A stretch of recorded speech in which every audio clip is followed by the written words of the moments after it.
Po, Ilir, se e filluam direkt me artilleri të rëndë, të pyes pak për origjinën tënde, nga je për prezantim tek publiku. Po. Çfarë ke studiuar, çfarë po vazhdon të studiosh, ku ndodhesh me banim, kur ke ikur? Fol diçka për biografinë tënde.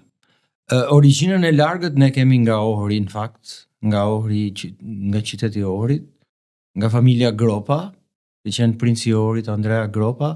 Andrea Gropa ka qenë i martuar me motrën e mbretit Ferdinand të Napolit, por nuk ka lënë fëmijë.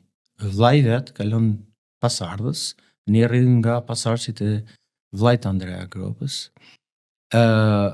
Por për shkak të konfliktit madh me Turqinë, luftës që bën partë tanë me Turqinë, u detyruan që ta braktisin Ohrin dhe u vendosën. Ka jetuar Andrea? Andrea ka jetuar, ka qenë princi i kështjellës së Ohrit. Fillimisht ka qenë më këmbës i pranuar nga rrjedh nga Pal Gropa, që ka ardhur nga Veriu, ka qenë familje katolike e ardhur nga Veriu, dhe mbreti i Serbisë, Stefan Dushani, e dërgoi si më këmbës i tij në Ohër. Ky ishte katolik, po megjithatë dërgoi.